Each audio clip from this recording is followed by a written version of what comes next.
They thought the move would mean safety, privacy, and a fresh start. New walls, new memories, a place to finally breathe. But days after unpacking, a single message shattered that illusion. The former owner admitted something he should never have said out loud. Hidden cameras, still inside the home, still recording. What made it worse wasn't just the invasion, it was who had been watched, how long it had gone on, and why it happened in the first place. This wasn't a mistake, it was a pattern. And what surfaced next exposed a truth many people refused to see. The house sat on a quiet street, lined with identical mailboxes and trimmed lawns, the kind of neighborhood that looked welcoming from the outside. For them, it represented progress.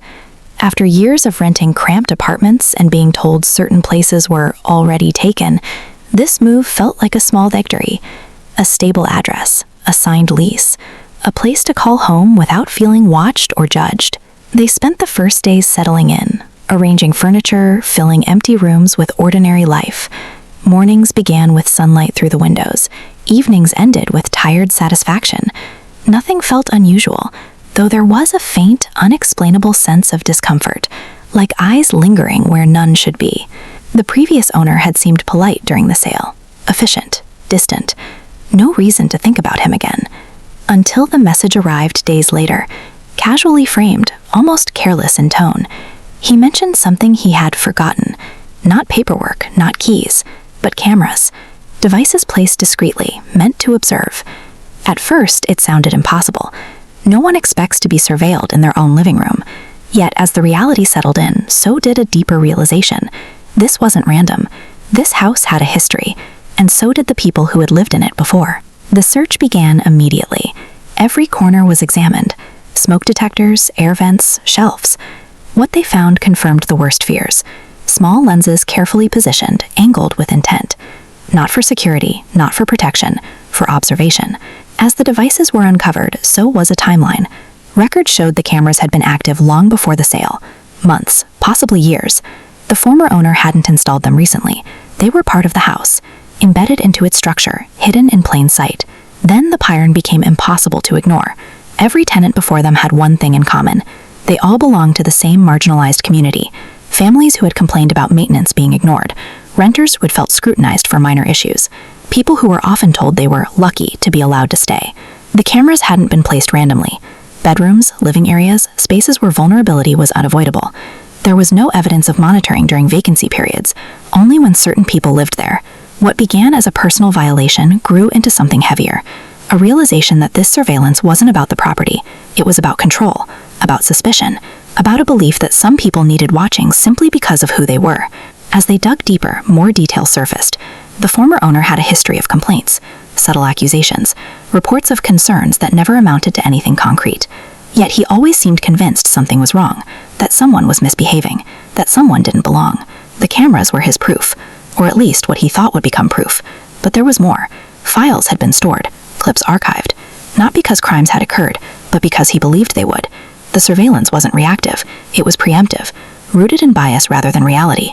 With every discovery, fear turned into anger. This wasn't just about privacy being stolen, it was about dignity being stripped away, about living under suspicion without consent, about being reduced to something that needed monitoring. And then came the most disturbing detail. The former owner hadn't seemed worried about consequences. He spoke as if forgetting the cameras was a minor oversight, as if the people being watched were an afterthought. That was the moment everything shifted from shock to resolve. The weight of it all became unbearable. Knowing that ordinary moments, laughter, rest, exhaustion, had been recorded by someone who never saw them as equals, someone who believed surveillance was justified, simply because of who lived within those walls. Evidence was gathered, dates, footage logs, installation records. Each detail painted a clearer picture of intent. This was not negligence, it was deliberate. As authorities became involved, the former owner's justifications unraveled. What he described as concern was exposed as prejudice. What he claimed was security was revealed as targeted monitoring. The difference was undeniable. Public attention followed. The story spread beyond the house, beyond the street. It resonated because it wasn't unique. Others came forward with similar experiences. Different locations, same pattern. Surveillance framed as safety. Bias disguised as caution. The house, once a symbol of progress, had become evidence of something far larger. A reminder that racism doesn't always announce itself loudly. Sometimes it hides behind walls, behind lenses, behind excuses. Standing at the center of it all was a simple truth. No one should have to prove their innocence just to live in peace. No one should be watched simply for existing. And in that moment, the story stopped being about a house. It became about a system that allows suspicion to replace trust, and prejudice to replace humanity. The cameras were removed, the house reclaimed. But the sense of violation didn't disappear overnight. Some things linger long after the devices are gone. The awareness that privacy can be taken, that trust can be exploited, that racism often operates quietly, protected by legality and silence.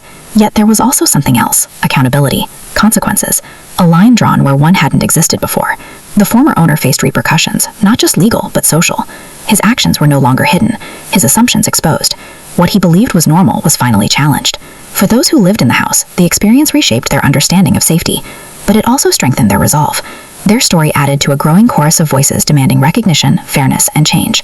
This wasn't an isolated incident. It was a reflection of a deeper issue: how often marginalized people are treated as suspects in their own lives, watched more closely, judged more harshly, given less benefit of the doubt. The cameras may be gone, but the question remains: how many others are still being watched without knowing? How many injustices go unnoticed because they're hidden behind closed doors and quiet biases? Progress doesn't begin with comfort. It begins with exposure, with stories like this being told, with people listening, reflecting, and refusing to accept systems that normalize inequality. Because a home should be a place of safety, not surveillance. And equality means nothing if it disappears the moment no one is watching.